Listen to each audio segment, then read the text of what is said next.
Casual Magic has been brought to you by Cool Stuff Inc., where you can get cool stuff. Use the code CASUAL to get 5% off of your sale.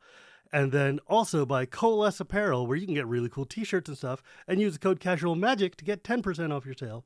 And by Archidect, a deck hosting website that doesn't really sell anything, but they like me and I like them, so kindly use them. And now, on to the show.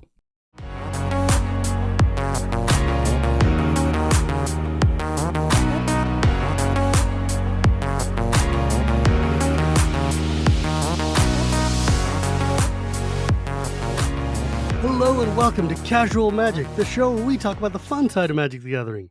My name is Shivam, Bhatt, and Casual Magic is brought to you by Cool Stuff Inc., Archidect, and Coalesce Apparel and Design, where you can go and buy my t-shirt if it has been restocked, because thanks to all of you, it's sold out. It's amazing. Coolest thing that's ever happened to me. And God bless Cedric Phillips. That's all I got to say, man. That guy is a superhero.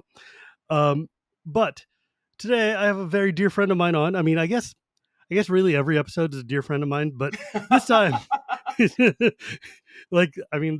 the joy of having your own show, right? Like, you get to talk to all your friends all the time. But today I have my dear friend Mandy Stevens here. She's here to talk to me. I don't know. We're going to talk about things. You were in the judge program once. We'll talk about your CDH decks. We'll talk about diversity initiatives and other cool things about being brown in this space, because I think you know a thing or two. Brown shit. No. I told you before. I mean, space. I'm brown? Wow, didn't know it.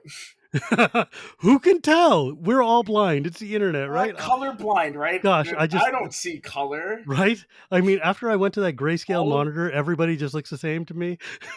All of the decks I play are colorless decks, you know. I'm playing colorless Volo, colorless Sephiroth. Yeah, but you know what colorless was before the change? It was brown. Thank you very much. Oh, man, how are you doing, my friend? I realize that's a loaded question in these days, but... I'm doing all right. I mean, I am a very busy unicorn between all the stuff I do for Trans Lifeline, other NDA'd up the wazoo, DEI projects, finding time to occasionally play this card game. I think you've heard of it. It's called Magic the Gathering. Yeah, it's a format called Elder Dragon Highlander. I think it'll never catch on. To Commander. It'll never catch on. Nobody cares about that crap. Oh man, I remember a point in time where like you would try to play casual kitchen table Magic with people, and if you had a Commander deck or an EDH deck, people looked at you like you had 9 heads.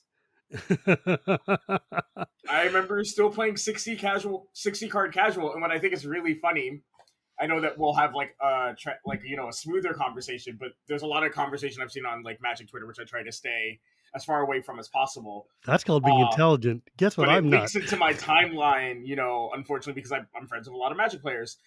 There's a lot of this conversation about CEDH and Commander, right? Competitive EDH and whatever degree of Commander you want to play.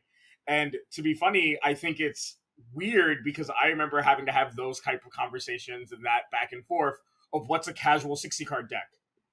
Mm-hmm. So can you still play your Rebels deck from Standard against somebody who's just playing their casual, first 60 card made deck? Is that casual? It's not a Standard deck anymore. It's definitely not viable in Extended. Is he being a jerk because he just wants to play 60 card pickup with somebody? And that was a hard conversation to have at in my friend groups, in between rounds at F&M at my Wizards of the Coast store. So it's funny to see the evolution of now the kind of default casual way to play Magic has, whether or not you like it or not, has become Commander. Seeing that same sort of the deck size might change, but the conversation is the exact same. Yeah. it never feels like it changes. Remember when people thought that Earl the Miststalker was just an unfair deck to play against and it shouldn't be allowed? God, and people said that about like Zur the Enchanter. Okay, nobody would complain about those. No. Don't bring that evil on me. Zur is still a messed up card, and people still use that deck to do terrible things. People do terrible things with Xur. That card is a hateful ass card, and I will not hear any defense of Xur.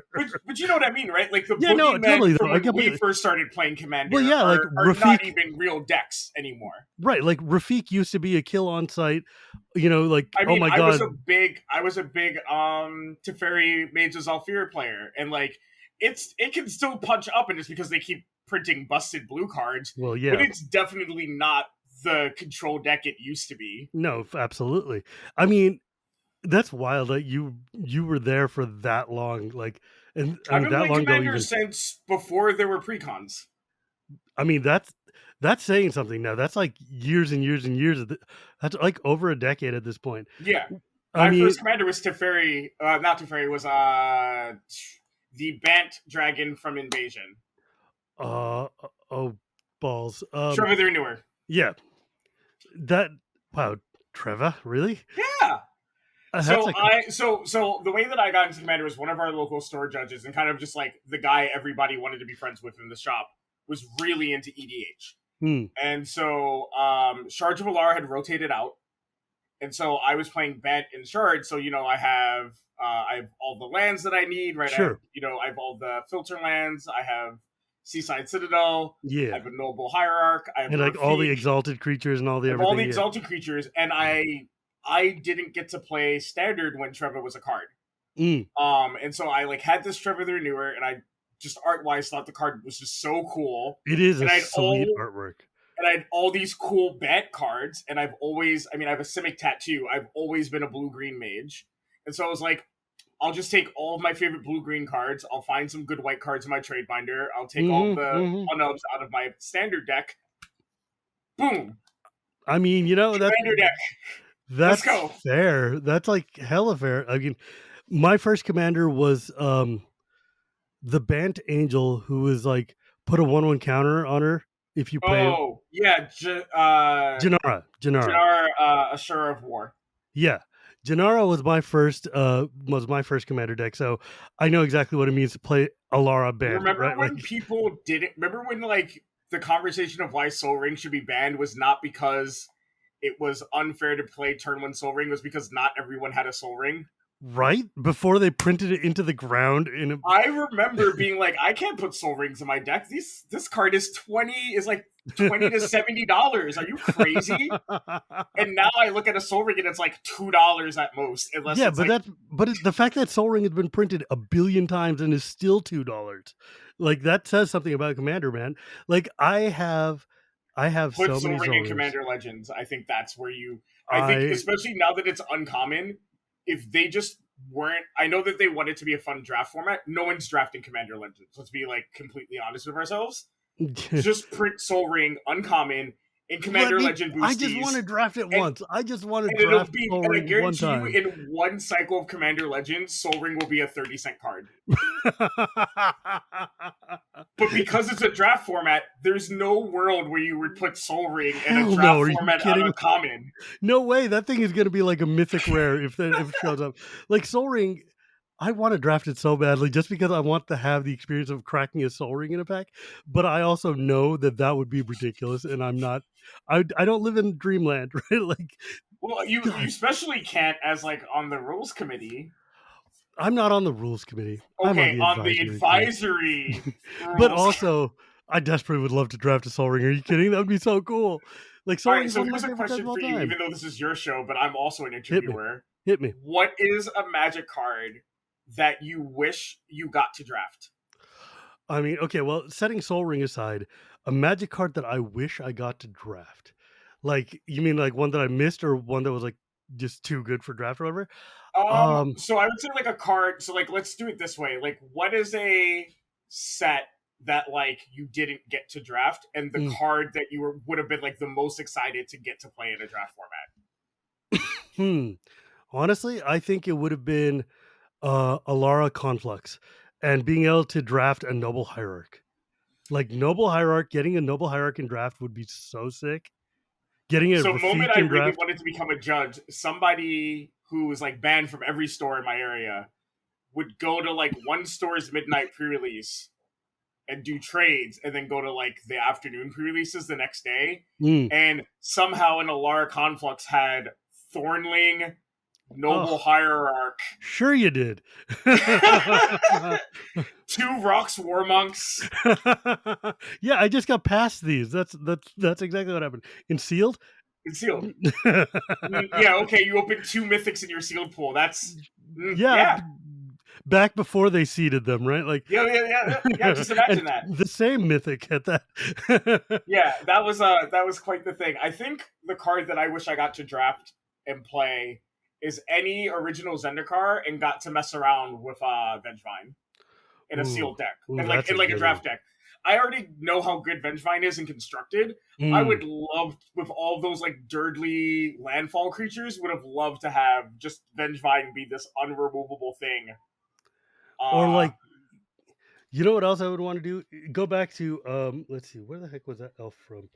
Priestess of Titania, yeah. Urza's block. Yeah, see, Urza's block, jeez. Okay, well, yeah, I would love to go and draft Urza's block and see what it's like to draft a Tolarian Academy. But or like the Elves deck from then. So what's really funny is that you look at so like, for example, a card that like crossed my mind for when I was like designing this question was getting to play like draft with like Survival of the Fittest. Oh, gross. But then I like realized what the creatures were. Yeah, you were not getting high level. You're not doing anything cool, right? Like, no. So like all these like really cool, powerful cards you think of, they're like 3-ofs in a set of like straight doo-doo butter.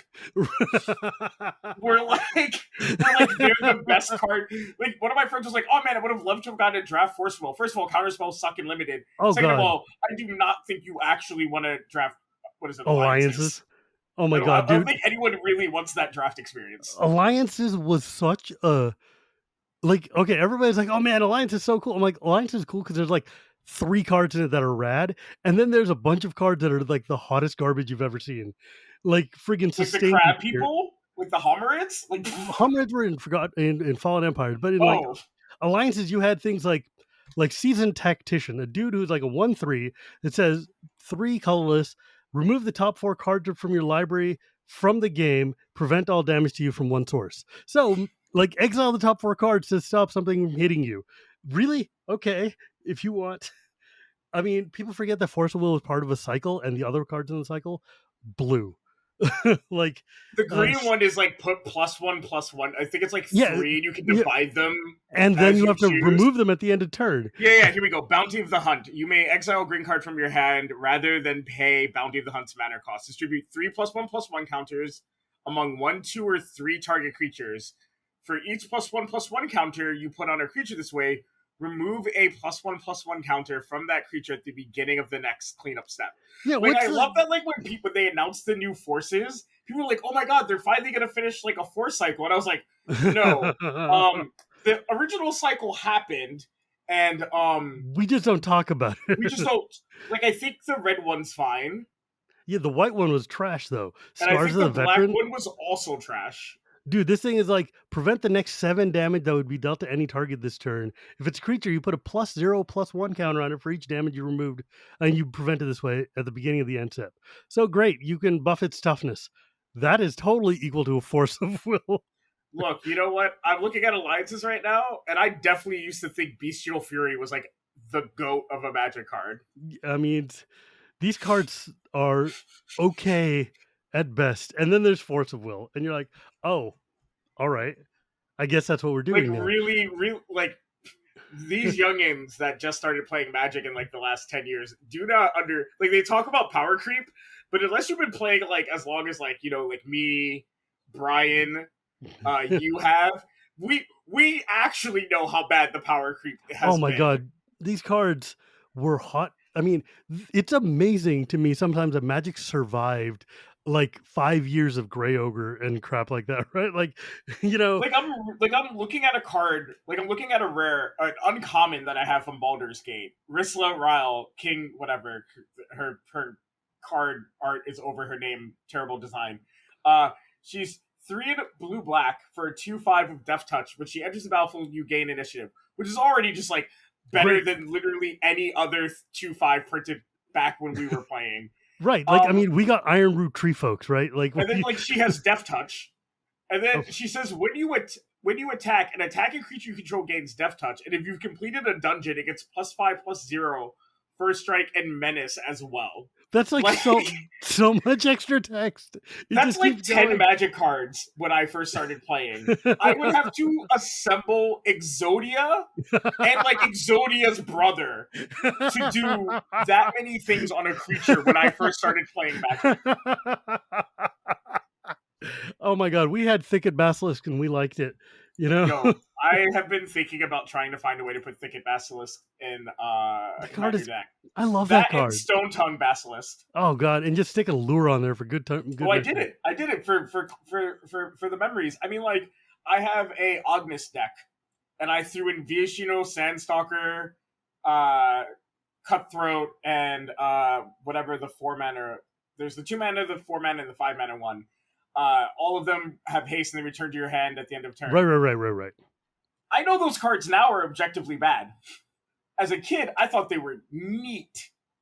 And so when I was like looking at Ognis, I was like, all right, I kind of have to throw these Viashinos in here just cause. And like people were looking at my deck list, they're like, you should cut those 3 cards. I'm like, no, I know they're bad. We're playing them anyway. You know, that is me and my Mahmoudi Jin.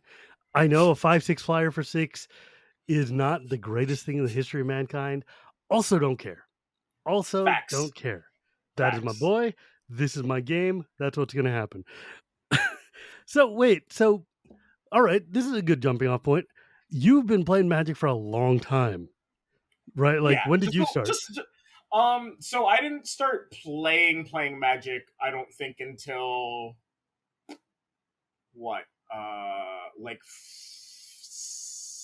7th grade? Like I had Magic cards for forever. Like I don't have a lot of my like oldest cards, but I still have like my beta Llanowar elves. Like I've had cards Mm, forever. And that's because I was really big into collecting like comic book cards. I collected basketball cards. My brother at some point got really into Jihad, which became Vampire the Vampire. Masquerade. And so like I'd always had Magic cards, and I just didn't fully, just like most kids didn't know how to play Pokemon, Mm-hmm. right? Just kids had Pokemon cards. I just had Magic cards, and I like vaguely understood how to play the game. It wasn't until I got to like 6th grade, and so for like timestamp purposes, I think Marcadian Masks was the new block. Oof. There's a set When to I start with. yeah, so I remember going to my first F&M. We had a Wizards of the Coast store at my local mall, which blows a lot of people's mind. They didn't know that there used to be Wizards of the Coast They used to be stores. cool too. Yeah, they were. There was a. They had land. They had. I didn't think about this until now because I had a memory unleashed because somebody was asking me for my Judge story. And I went.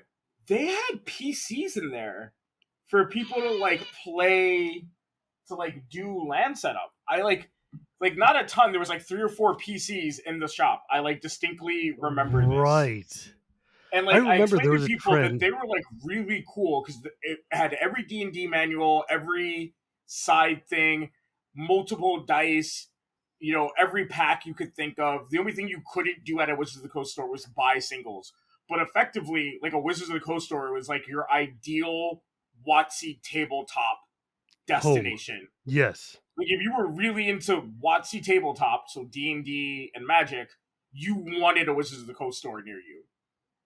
Yes. But I Yes. also remember getting my butt whooped at my first Well, yeah, but that's the F&M. thing, right? Like, you used to go there, and those stores were basically where the ringers would go, right? Like, it was like Yeah, it's like you're going to an arcade and you're in the FTC, and suddenly when you're at an arcade full of scrubs versus an arcade full of people who are going to Evo, right? Like, yeah, you yeah, can tell, and like going to the Watsy store was basically like, okay, these guys are going to be top tier, or at least try hard enough to be top tier, right? yeah. Like, and So they're going to give you a challenge and whoop you.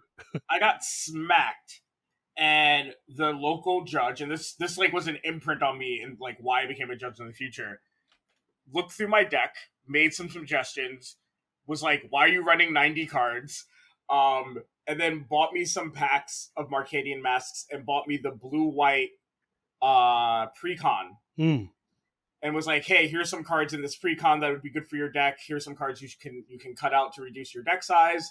And as my first playing Magic experience, to have what could have been just like a really awful experience of like getting pub stomped as like a what, a like 13-year-old by like a bunch of 20 somethings, get turned into a very positive memory of like the store judge who's like the coolest guy ever, right? He knows Hmm. all the rules of Magic, right? Um, being like, hey, here's how here, let me help you fix your deck. Here's some like product that I'm buying for you, right? It wasn't like him being like, oh, Mm, I'm a judge here, I'm pulling this stuff off the counter and giving it to you. No, it was like him going to the register and like paying for it, and that's sweet. sitting down with me. That was like such that like made me go to F&M for the rest of that year. Like I only missed F&M if I like got detention that week or something.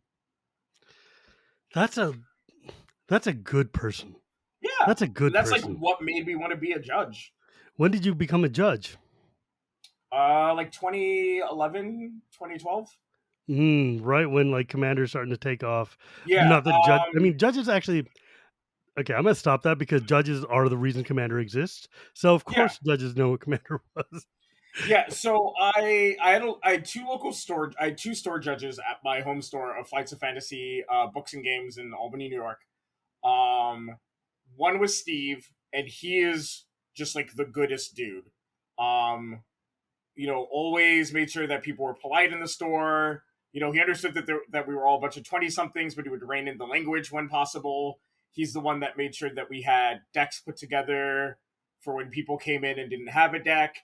If you had an illegal card because like you didn't realize something rotated, he would like pull cards from his binder to lend to you so that you would have stuff to like fill in. I remember him giving like some like 8-year-old that came to play Friday Night Magic, so like kind of hit really close to home as somebody who also kind of like went to like a game store very young, playing with 20 somethings. He gave the kid like a deck to play for F&M because he just like had a Hmm, deck of 60 cards, but not 60 standard legal cards. Like Steve was just like the guy you want to be your store judge. that's awesome. And then we had another guy who passed a few years ago, Brad, and he's the like reason why I'm playing Commander, but he was just the guy who everyone wanted to be friends with. He ran the Hmm. Thursday night draft. He would come in, he would blast, fun music from his laptop. He never took the draft seriously, and yet he still would whoop you every draft. And I like met those two and was like, wow, these are basically versions 2.0 and 3.0 of that judge I met. I want to be that person for somebody else. I want, somebody to say they played at an Amanda Stevens event and it was just a blast. It That was is such a never about good rules for me. good I'm motivation. actually pretty bad at Magic rules. I am very good at IPG, like the Infraction Procedure Guide, Mm, and I understand uh, rules that are relevant to actual like competitive Magic. sure. But like, you give me any sort of like super corner case, like replacement effect question, or any Let's like talk about card code, layers. right, or any like really intense layer question that doesn't have to do with cards that are physically being played right now, garbage at it. But if you want a judge that's just like really good at the customer service side of Hmm. Magic, that was like my forte. I Well, because was really good at that. yeah, because that's super important too. It's like I mean, it's one thing to just be a judge who's like, okay, you know what, I can help you solve this problem and we can count the rules and figure out the draft and whatever. Yes, that's important, but also having the human skills to be able to sit and diffuse a problem or help somebody or figure out how to, you know, work an event such that people are getting a good experience, having a good time. That is hard. That is a skill that is absolutely like vital in order to make these things function. Because you can have a judge who knows the rules inside and out, but if they're a surly jerk, nobody's gonna care, right? Yeah, Like, um, I don't know. I mean, I think that like the best judges are the people who are like, I know how to find the rule, but I also know how to make it so that you don't want to fist fight each other right now. So yeah. like, I mean, like, so the one thing that like a lot of people remember about me being a judge in the Northeast is threefold. I'm one of I at the time was one of like three black judges. mm. Um, so pretty hard to forget me if you came to like a PTQ I worked, or like a back in the day when like TCG Player and all of those stores were doing 5Ks that LGSs were running. Um, I was the only trans judge outside of Charlotte Sable. Uh, Love her. and I was very into customer service. So I was a judge going to judge conferences, doing a seminar called Creating Safer Spaces, and Nice. talking to judges about how you make sure that, like, when someone comes into your store to play Magic, when someone comes into, the TCG Player 5K you're running, when someone goes to a Star City Games Open you're working, somebody goes to a GP, that they feel included. And so, I would go over why it was important to have your store policies posted everywhere in the store, because Mm. we as nerds kind of overly rely on this concept of like the social contract, and Mm-hmm. Waiton's like, don't be a dick. The problem is, though, is that like there's a joke that you probably find really funny in your friend group that is not funny to me Mm-hmm. whatsoever. Not to say that you're like a bad person, you probably tell some like really foul jokes, but just like there's humor is not universal. And so And like in sometimes, jokes are also not universally understood, right? Like yeah, and if so sometimes someone is not saying like a filthy joke or like something that might be considered offensive because like they want to be a dick. It's because in their friend group, they know that that joke is funny around them, mm-hmm. and you would never ever like call somebody that type of language in real life. Right. And so when someone comes to an F&M and they're like, "Oh, these are all Magic players. All of my friends are Magic players. The jokes that I Ergo, tell my buddies is funny. They're gonna find it funny." And then they say something, and then everyone's like, "Yo, man, what did you just say?" right? And then here's the problem: when you have that type of situation, that person is never just gonna take that L, because they're like, "Why are you all just like being a jerk to me? Like, I just all they did was tell a joke." But if you have some type of policy posted in the store about the type of language that's allowed, it's not about an us versus them. You know that there's just this policy that's posted where you look at your pairings. It's posted by the standings. It's posted near the register. It's posted by all the community event Yes, stuff at yes, the front of the yes. store. You know, you are if you have missed those rules, someone can be like, "Hey, man, I know that you maybe don't know our store policies, but I don't. But if you go over where the pairings were for this round, they're actually posted right there. And if you see, we try not to use language that's derogatory. I understand that maybe you weren't trying to use it in a derogatory fashion. You were just telling a joke, but what's funny to you, can't always be funny to everybody else. In those situations, it becomes you just broke a rule. And people kind of understand breaking rules as a bad Sure, thing, right? Like you accidentally drew an extra card. You're not trying to be a cheater. You made a dexterity error and you pulled a second card. sure. Unless you're Bertoncini. Then in case, no, Well, I mean, then you were trying to draw an extra yeah, card. but he's over there trying to put on a Vegas magic trick show, right? Like, there's, I mean, that dude's sleight of hand was not slight. Um, I but mean, I mean, Jared Betcher is a local player of mine. oh Lord, have mercy. Like so, like, but I guess like my point is that like I was constantly telling judges, here's these things you can do to make sure that everybody who comes into your store feels welcomed. But So, hey, by the way, our IPG is kind of bad because for those of you who don't know, who some of you may play competitive Magic, so some what of does you may have. IPG mean? So it's the Infraction Procedure Guide. So Hmm. obviously there's the comprehensive rules, and that tells you how to play Magic, like Yes, physically play the game of Magic. sure, The Infraction Procedure Guide is how to play competitive Magic, i.e., what to do when someone draws extra cards, what to do when somebody knocks over cards from the top of their deck while they're trying to draw a card. All of the things that make competitive Magic function. they drafted too many cards from the pack. Yes, that type of stuff. We used to have in our Infraction Procedure Guide Unsporting Conduct Minor and Major. Here's Yes. the problem: Unsporting Conduct Minor, I could call you, a retard, and that was just a warning. I could call you the N word, and that was just a warning. I could say something extremely misogynistic, and that was just a warning. The only thing that the infraction in sporting conduct minor and major used to be as day and night as judging at regular. So as those of you who've ever played an F&M know, there's no such thing as getting a game loss. There's no such thing as getting a match loss. You either get a warning, meaning please don't do that again, or you get DQ'd, Right. disqualified. If Unsporting conduct minor and major used to be that night and day. You either got a warning or you did something physically threatening to someone and you got disqualified. Mm. And I said to any L5 that would listen to me, I said, it's Helene, who used to be in charge of organized play. I said it to everyone who would listen to me. We cannot say that we want to have inclusive Magic tournaments, and someone can use misogynistic language and just be told not to do that again. Because if someone calls me, a tranny during my match, and I call a judge thinking that it's going to be handled, and that judge is just going to say, hey, don't say that again, that doesn't instill in me that person is never going to do that again. Right. Or is not going to do that again that in the game. Right. In the round. So I said, we have to do better. We just have to. And I would say to Sean Cantonese, and I said it to Sheldon, I said it to literally anyone who would listen to me, my little L1 voice, just constantly being like, this doesn't work. This doesn't create tournament spaces that make people feel safe, that make people... we're wondering why we don't see more women at Magic events. We're wondering why we don't see more Black people at Magic events.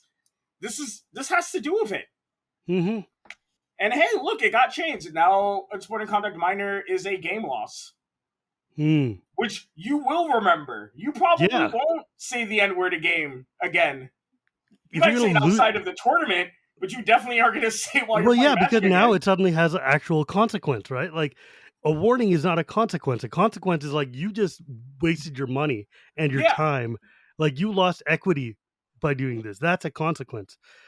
And I'm really glad. I mean, you're right. And plus, there's been a great uptick in the amount of visible minorities showing up to play Magic these days. Yeah. And I'm not going to say I had anything to do with that, but I do know that if our rules were the same as they were when I first judged Magic, there would be a ton more people who would not continue playing competitive Magic. Right.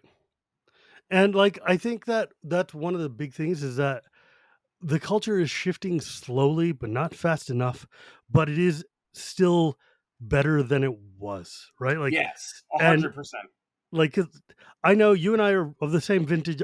I've lived through that same nonsense that you did. For God's sakes, Kaladesh was not a great time for me. I mean, that's how you ended up on my timeline.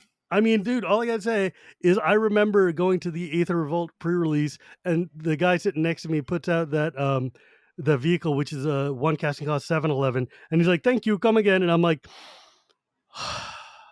"It's gonna be like this all season long," and it was, and it's just I mean, the microaggressions, the transgressions, the just straight up racism gets real old. And you and I have both, I mean, I don't need to sing the song to you. You understand. We've been there.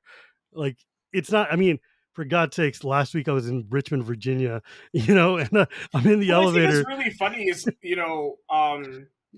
Anthony Lowry, right, will talk about blackness and Magic, even though he started to move himself very far away from the Magic community.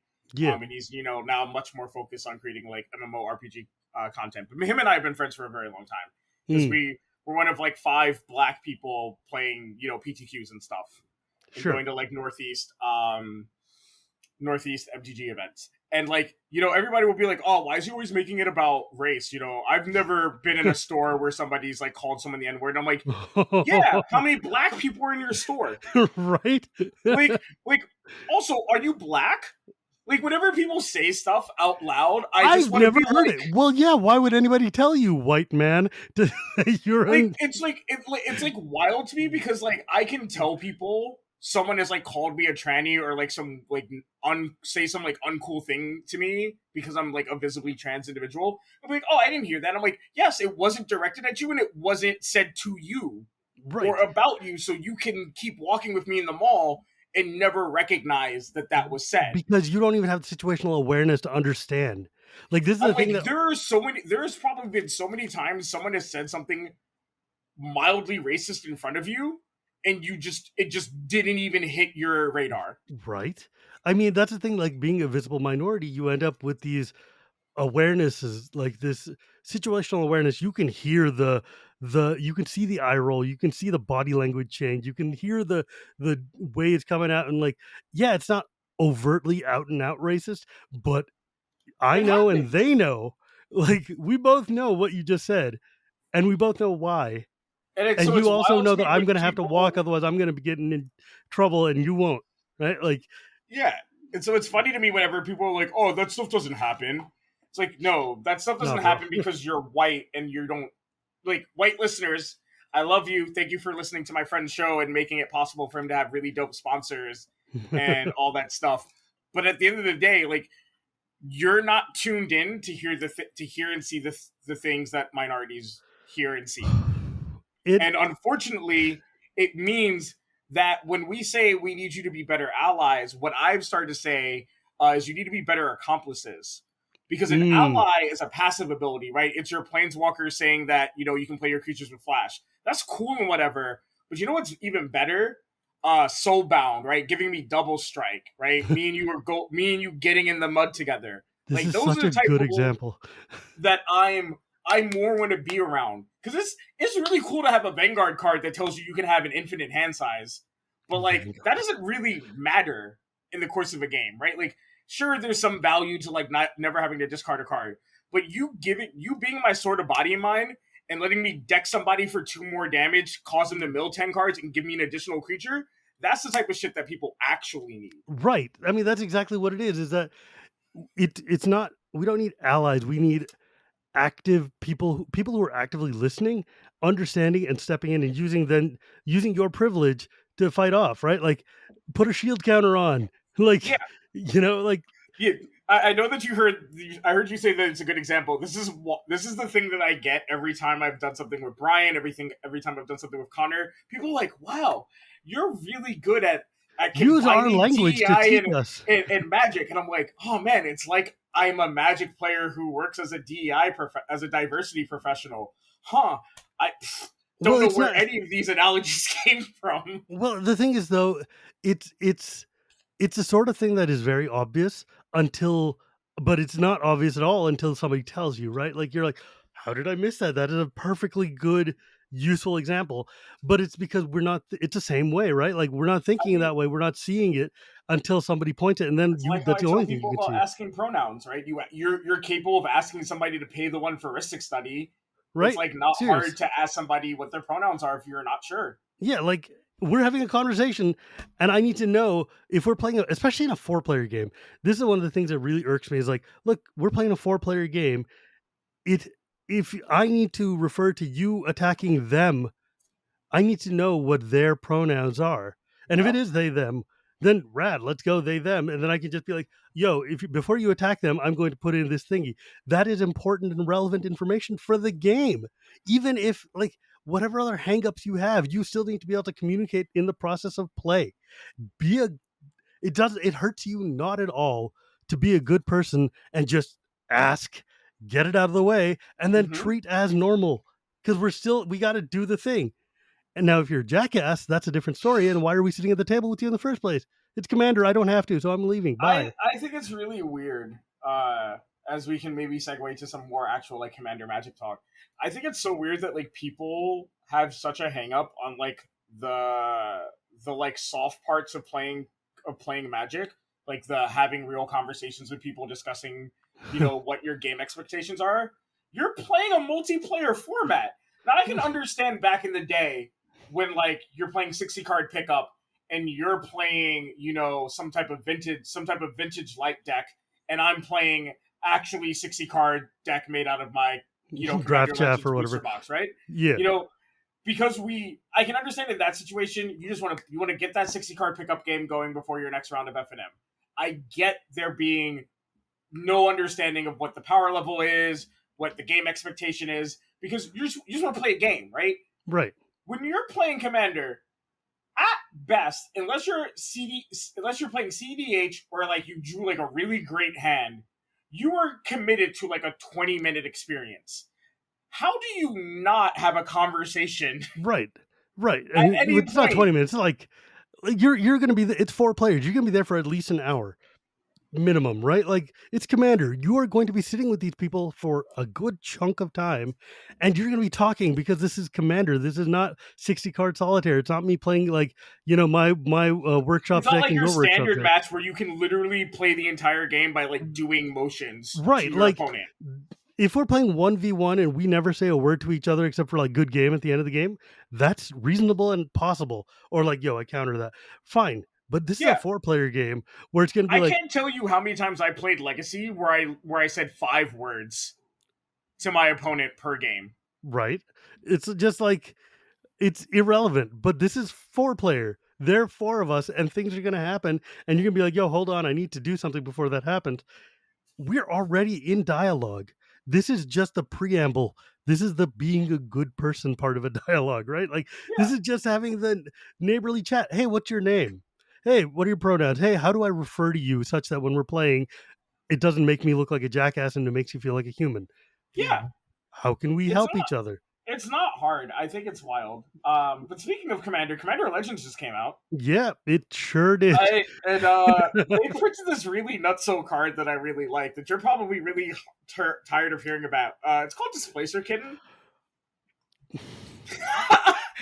For those of you who can't see his face right now, there was a bit of emotion that came over, followed by a sigh and a wave of calm. You know, it's a beautiful card. It's real cute. Um, I think the card's rad. Honestly, like, So I all have a my issues Urian with it. deck, and Yeah, okay. I'm looking at this card and I'm going, Oh, this man, is a made for, this is a hell of a drug. dude. This card is nutty, right? Like, this card is just legit nutty. For those of you who, I don't know why you wouldn't know what Baldur's Gate's Displacer It's a Kitten is. 3 and a blue cat beast for that's a 2/2 that says avoidance. Whenever you cast a non-creature spell, exile up to 1 target non-land permanent you control, then return that card to the battlefield under its owner's control. It Do you know how doesn't say excited until I the am end to? of turn. It doesn't even Oh, have that dignity to say till the end of turn. No, it's just like right now. yeah. So like I can't wait to do dumb stuff with this card and like Parallax Tide. Oh, what kind of monster are you? Like, we've been for 40 minutes, we've been having a great conversation. I'm like, wow, my friend Mandy's here. I love her. This is awesome. We're gonna have a good time. Oh yeah, you know what I'm gonna do? I'm gonna take my Displacer Kitty and start bouncing Parallax Wave. All right. Yeah, because I'm gonna be able to use it to blink more Parallax. creatures than cast, I don't know, dramatic reversal, Oh Jesus Christ. bounce my parallax wave, let flicker my parallax wave, let all those ETB creatures come back to play, and then do it all over again. It's gonna be Parallax great. Wave is such a filthy, filthy card. Oh, I play wave and tide in my Urian deck. Oh, for Christ's sake. You're a monster. What is this crap?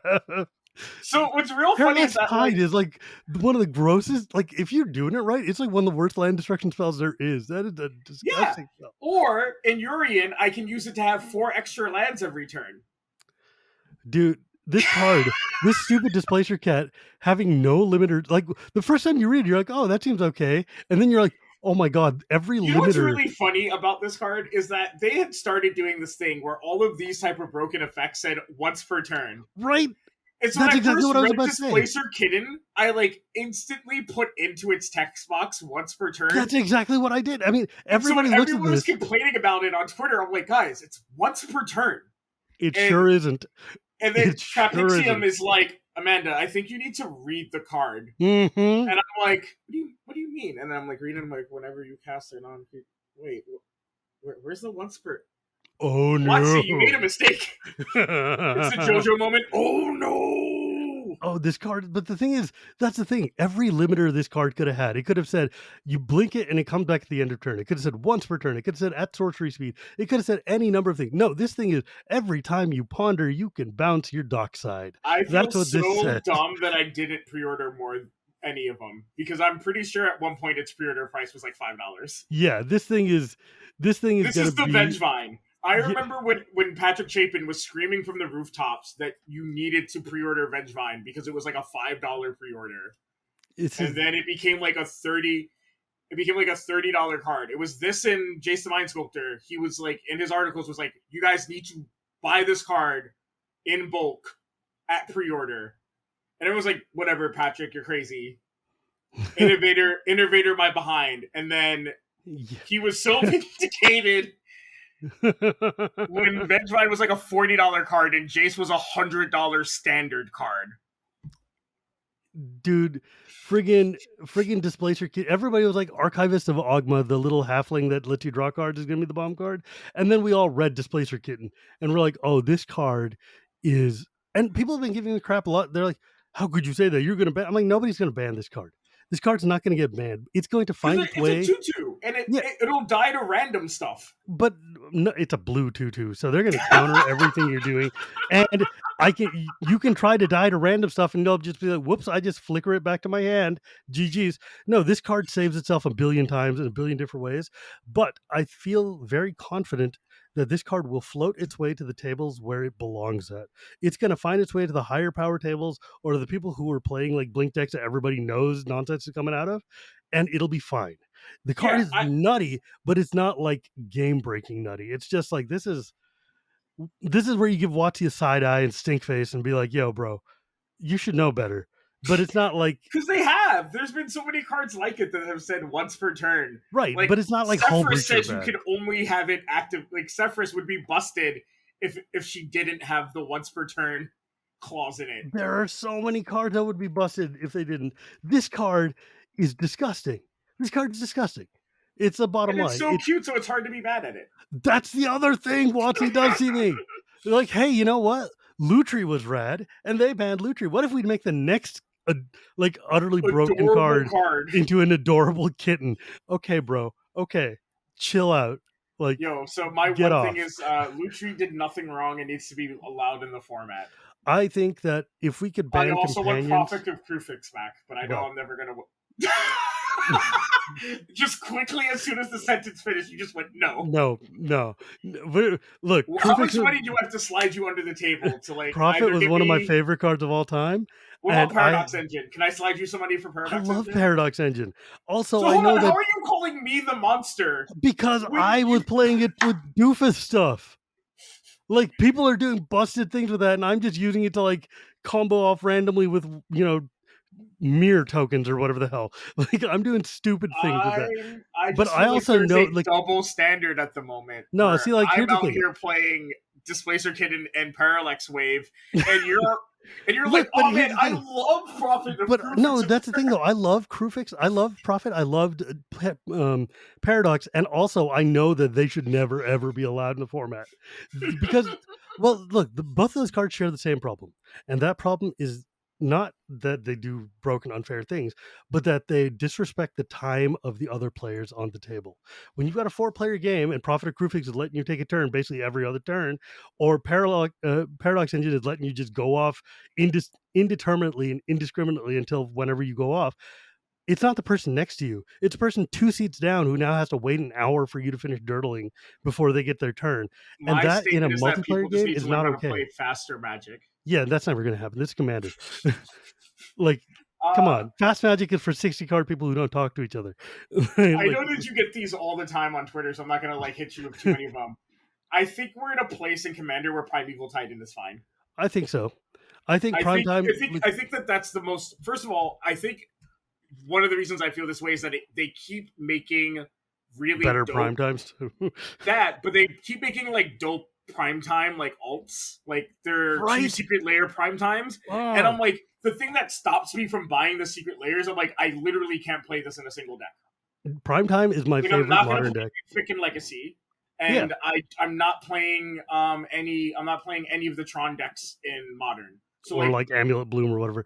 yeah, But so like, like it's a here's the fair problem. card at this point. Here's the problem. And I agree with you. Like I've been trying to get Primetime unbanned for 1,000 years. I love that card. It's one of my favorite cards ever, right? And even just the OG art is so good. But the thing is that Primetime is a green card that ramps for any land all the time. And green is already so absurdly powerful and ramps so easily that like adding primetime back into the format, and this people hate this explanation, but it's true. Adding primetime is only going to make that problem worse. And it can still do things like just get, dark depths for free or whatever. That card, it's look, it's not broken the way it used to be broken, but it's also not bringing good things to the format if it comes back. And that's one of those things I'm like, I really want to play that card, but also I don't see anything good coming out of giving Simic the best ramp card ever made. We've done nothing wrong. I love Simic, but also I know better. Like, see, like it's right here. I see it, love it. Look, I'm trying to build my Rickson Thieves for 10 years now. We're just I think Out we're here just getting lands and unfortunate vibing. splash damage of like people just prescribe the worst things to us. Oko did nothing wrong. Oko was Oko, fine. Oko is Uro, totally fair in totally EDH, not a problem. Like I mean, Oko's totally fine in EDH until somebody Oko's your commander. and then you're real salty. Um, That didn't happen to me ever, and I'm not still mad about a game from 7 months ago. And that's why I started playing Drandrith Magistrate in all my white decks, and then people started telling me that I'm the problem. No, you Granite Oko'd my commander Magistrate, once. Jesus It's Christ. over. Okay. Yeah, you lose your commander once and suddenly it's like a big deal. Look, I played when Tuck was a thing, alright? Tuck That Tuck, was I would much rather have my commander tucked than have it Oko'd. getting your commander tucked sucked so much. So much. Can And I I think say that I think it made taking the Tuck roll out made people worse commander deck builders? 100%. But Because also at the same before, time made it less annoying by a lot. sure, but like I remember if your deck was all eggs in a basket in on your commander, Mhm. back when like Hinder was like an effective counterspell in every blue deck, Hinder. you you would be looked like when you would like make the sad puppy face that your deck couldn't do anything anymore. Everyone was like, well, you knew Tuck spells were a thing. It's right there, bro. So like when people nowadays make their commander decks super fragile, super reliant on their commander because they know it can't get tucked, they can always get it back. It's like, but but you why? Why can't you just go back to like 5 years ago when we like knew better and knew how to build decks that didn't heavily rely on our commanders? People hated getting their cards tucked real badly. Were you one of those people? I was kind of indifferent to it because I've never made. I mean, I have one deck or two decks that are like commander, like hella commander Focused. focused. But Mhm. for the most part, like my commander can like I could take them or leave them. Like if they come and play, it's rad. If they don't, it's fine too. My deck I still feel the works. same way about like pretty much all. I think I only have like two commander decks that like my decks don't really do anything if my Yeah. commander's not Like out. my Titania and my Tuvasa deck, the commander is the deck. Like, because Tuvasa's a Voltron enchantress, she needs to be wearing stuff to hit people. And Titania turns my lands into 5/3s. If she's not in play, then my deck is just throwing lands away for nothing. Yeah, so like Sai is one of my decks that like needs Sai because otherwise Right. I'm just doing neat artifact stuff with no win condition. Yeah, but you're just dirtling and there's nothing going on. Yeah. Yeah, but like, And the cycling commander that they made for yeah, the one for the like C19 or whatever it was. Nest Ward, whatever Nest Warden. Gavi Nest Warden. Yeah, that deck is still sweet without her, but being able to have free cycles and get a 2/2 cat beast is Is like pretty actually gross. the bee's knees in the deck and Right. makes it do the things it wants to do. But I most think of my that decks are pretty. They're like, oh we have a commander like my Savai Thunder Conductor forgets that he's there. Marion, it's still gonna do dumb reanimator stuff whether Marion's in play right. or not. Exactly. Like my zombies deck, if Grimgrin's not in play, my zombies deck is still a zombies deck. My soldiers deck is still a soldiers deck, whether the Tajik is there or not. It's like fine. It does the thing it's supposed to do. But like I still it's just like I mean, nowadays it sucked and I understand. It's like one of those things where I'm like, I remember when the tuck rule changed, I was like, well, whatever.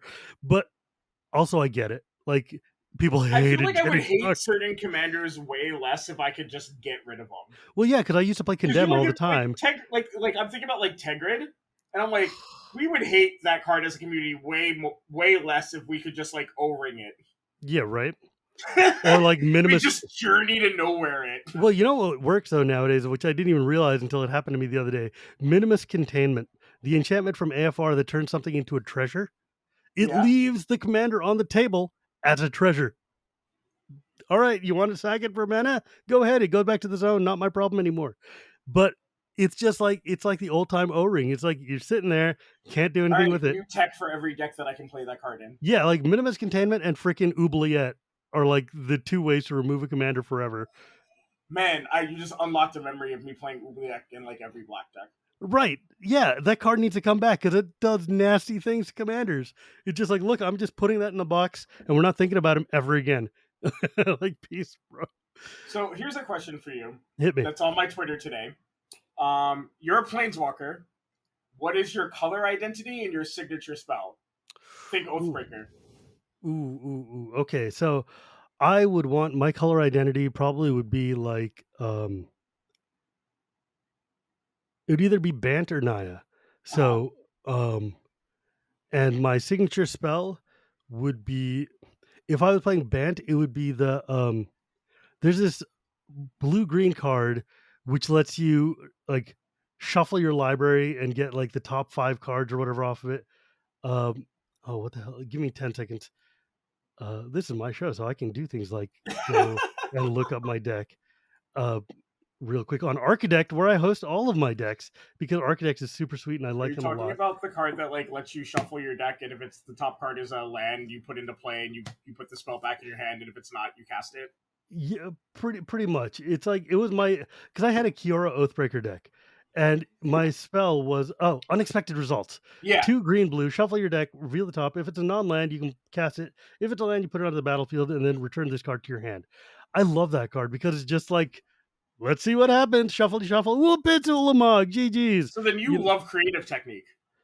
yeah. I mean, look, Golos is one of my favorite cards of all time. Sela is one of my favorite cards of all time. Aetherworks Marvel is one of my favorite because I love that whole just gamble, just shuffle and flip and see what happens and let's go. Love it. So I would totally be about that life, whatever it took. I am soul tie because I love Simic, but I also love all of the things that Black gives me access to, like tutors. Mm, Um, but my signature spell would be Glimpse of Nature. mm, love me a good glimpse. Because I'm thinking, because a lot of my favorite decks right now have Glimpse and Intruder Alarm in it, and Oh, speaking my language. I mean, for those of you who don't know, the first time I got to play Magic with our host was I think Chase's stream, Yeah. and you went. My wife is asking me when the game's going to be over, and I went, "Oh, the game needs to end," and proceeded to cast Glimpse of Nature, Intruder Alarm, and did like a 15-minute turn that ended with me playing Laboratory Maniac. Oh. And I forget it. I think it was me, you, and either me, you, Chase, and Krim, or me, you, Chase, and Alan. And I everyone was don't just like, remember. "Oh, that happened." Well, GG's. And I was like, "Guys, this is what my deck does. I usually don't play it this way." It was like, in fairness, it was like my third spell table stream. I knew that people don't like watching people just like play solitaire like Yeah, combo. but it's one thing if your combo is going off and it's the end of the game and we know it, that's fine. That's the So I game's was got to like, end. so I have in my head, I'm like looking at my head, I'm like, oh, I'm gonna play this just as like a fun Simic deck. I'll do some cool stuff. But you were like, the game kind of needs to end, and I was like, All right, well, time to do the thing that flip is the the reason why table. people won't play against it at home. Like I'm not allowed to pull. There are 3 decks I have that I'm just not allowed to pull out. It's Rashmi because it's a very consistent turn 4, turn 5 combo deck. Um, it's my Tassiger deck because nobody likes picking from abusive control option A or abusive Oh, control jeez. option C in my graveyard. Oh, oh. And nobody likes playing against my Alessia deck because it's toolbox combo. And I play pretty much every intervening if card that I can play that has power 2 or less. So Tide Holosculler, Maybe you Mesmeric need to be looking into Fiend. CDH for reals, because I think there's a world here for you. So that's the thing, right? I'm not a very competitive person anymore. Like when I was like a legacy grinder and playing Commander, yes, I was a very competitive Commander player and a very competitive Magic player. Nowadays, I just like doing cool stuff. Mm-hmm. All of my decks have very fatal flaws in them. So like Mm. my Urian deck plays 2 counter spells. So if I'm trying to Urian off and you need to stop me by countering something, you probably will win the counter war, and I'm going to have to slowly beat you with just other blink effects. My Alessia deck doesn't play that many tutors. I mean, it plays Imperial and Recruiter of the Guard, but mm. my other tutor is Militia Bugler and Gambit. Mm. Right, like I have to do it fairly honest. Mm-hmm. And the reason why I do that is I want people to still play Magic, and I still want people to have fun while playing against me, and I want people to feel like when they saw me win, if I did something dumb like the game that we had, I like earned that win. You didn't interact with me. And I know that some Magic players don't like hearing that they have to like that like it's their job to stop somebody from doing something degenerate. But Mm-hmm. like in all honesty, that guess what? That is the way you stop people from doing degenerate things. You have to interact with them. You can't just hope that your board state outraces somebody else's board state. Guess what? You got to put an offer you can't refuse in your deck, or maybe some form like a wear and tear. I know it sucks. I know you want to put your other super sweet card in your deck, but a wear and tear is not going to hurt your deck, and you're going to be way less salty when somebody plays like their Winter Orb against you. Look, even me, the most like solitaire, leave my combo alone, you jerk, meanie heads type of player, I still run my disenchant, force of vigors, my like one counter spell. Endurance. You need to because you need to have like and plus like I run like at least 5 pieces of single target removal because there's always something that needs to go. Like even I will put a ghost quarter in all my like random decks just because I'm like, look, man, there is always going to be some nonsense that is just in the way, and we got to handle. And there's nothing wrong. So when people lose to my decks and I flip through their decks and I don't see any spot removal, I'm like, I don't feel bad because I know you're saying it kind of as a joke, but like there are some people who I played with at like DreamHack Dallas who are like, wow, your decks are kind of CEDH level, and then I'm like flipping through their decks and I'm like, or conversely, you could play more than one piece of spot removal. Out of 100 cards, maybe dedicate 3 to maybe 4 to Arcane. Flash. I was like, maybe Arcane Bombardment and Creative Technique shouldn't have won me the game. Yeah, no, they really ought to not. But like, yeah, I'll always put things like Austere Command or like your whatever Croson Grip type of stuff in there because look, the worst thing in the world in Commander is somebody's going to put an enchantment out there and you're going to stare at it and know that thing is going to win the game, and there's not a damn thing you can do about it. If I untap a 1,000-Year Storm and I win with it, that is my table's fault. Yeah. Like I am taking no responsibility.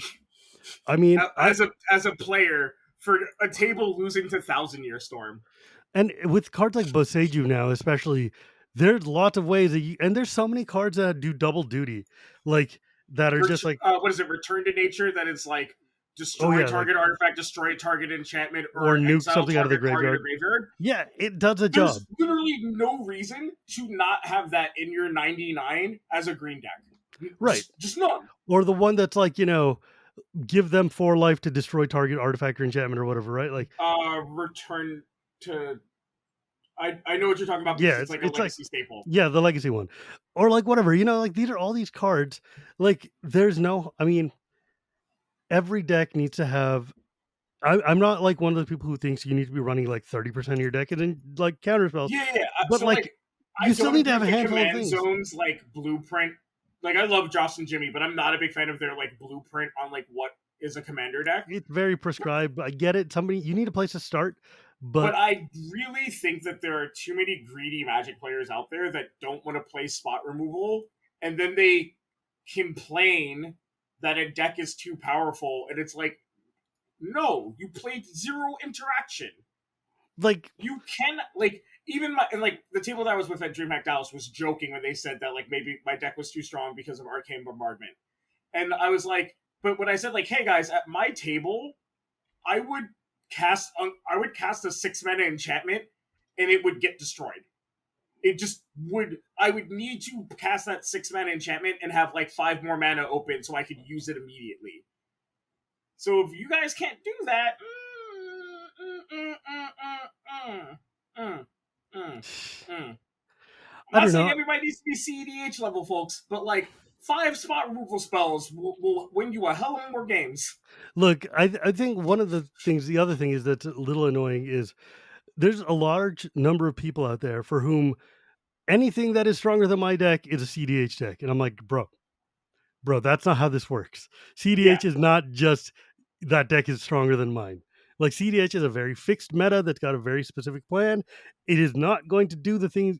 It's not going to interact with your deck in a meaningful way. CDH decks play an asinine amount of spot removal.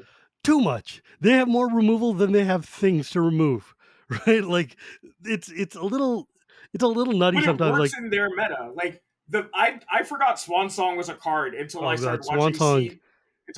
CEDH streams and like watching people cast their big thing and someone being like turn two Swan Song, and I was like, the fuck is this card? And I'm like, it Oh yeah, counters. I was like, it's just a straight up non-conditional counter for he one gives you a blue, 2/2. and I'm like, maybe I need to start putting that in Swan my Song. decks. Swan Song's a good ass card. Or like seeing people play like Pyroblast in CDH. I'm like, oh, I Oh, should yeah, maybe remember just that put card? this in my red decks. I should just play one red mana counter target blue spell or destroy target blue permanent. Yeah. Oh, How's that lab okay. man looking now? Like, Like that's the thing. Like, I don't know. I like I said, I try to stay very, very far away from the Magic discourse on Twitter. I think that some of y'all need to just like touch grass more, mm, or maybe just like hang out with people off of Twitter. the cure for talking about Magic is playing Magic. Yeah.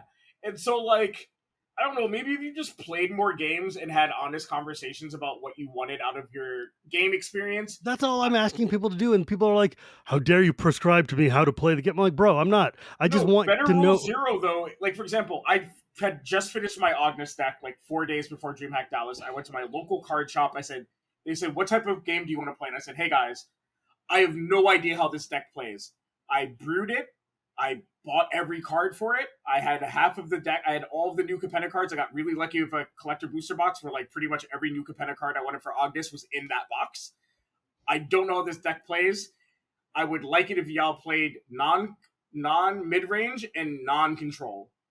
I was like, because if you play a control deck against my haste creature tribal deck, I am just not going to have fun. Because all you're going to be doing is board wiping and countering my like big swingy spells, and I'm going to have no idea how this deck plays.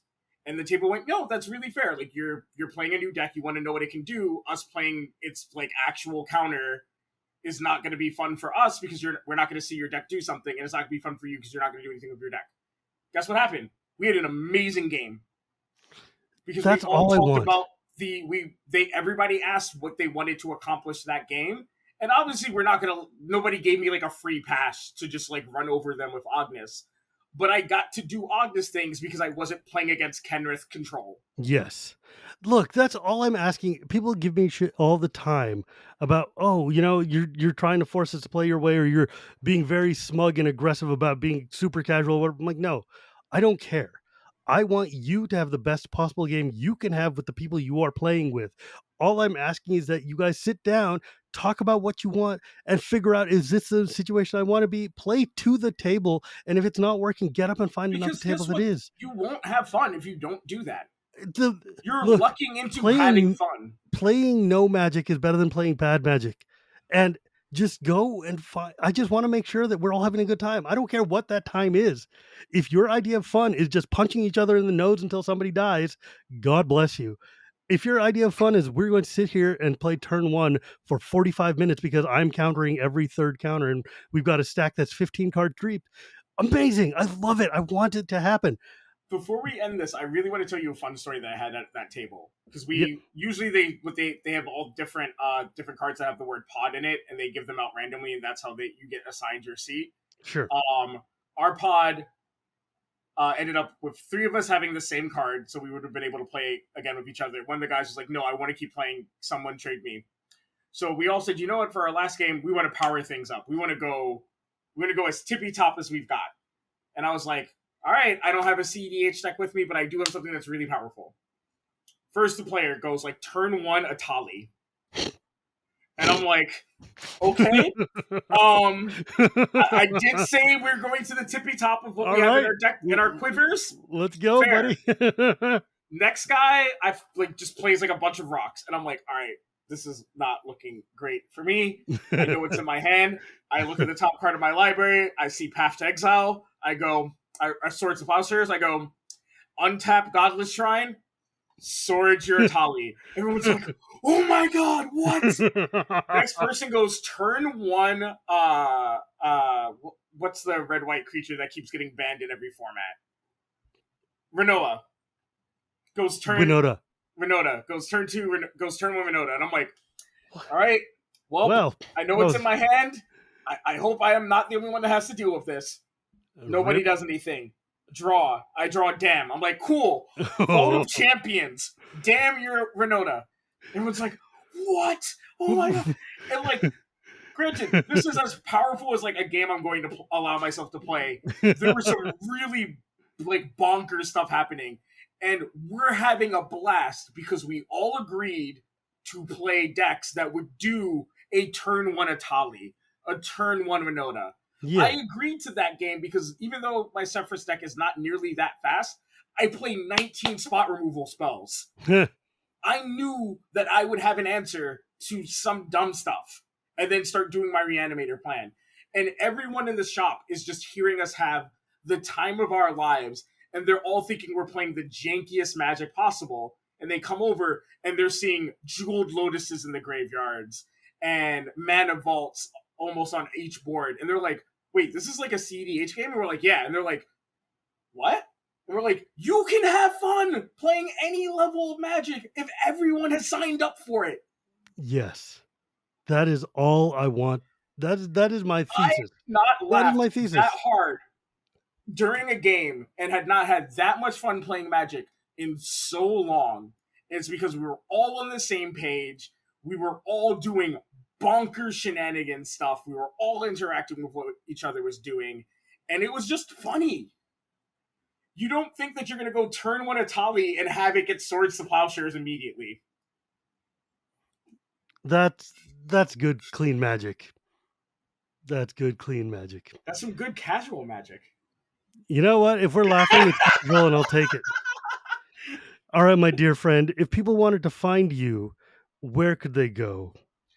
I am Amanda T, and as in Net Stevens, on Twitter, and that's pretty much the only social media platform I use. I'm usually either tweeting about Magic the Gathering, makeup, unicorns, or a trans lifeline, which is the only trans peer-to-peer hotline in North America. If you're a trans person and you just want someone to talk to, whether it's because you're having a bad day, you need someone to talk to, or you're actually in crisis, go to translifeline.org. We have a number for Canada, the US, and a Spanish hotline. We also offer a myriad of resources. So if you're somebody who's in one of those battleground states here in the US dealing with anti-trans legislation, we have a ton of advocacy information for you wherever you are. And always reach out to us. Sweet. As always, you can find me at Gear Up Where He Gears. You can find this podcast anywhere podcasts are sold, or at Cool Stuff Inc. every Tuesday, or at YouTube whenever I get around to it. And remember, my friends, it is not magic without the gathering, and we will see you next time.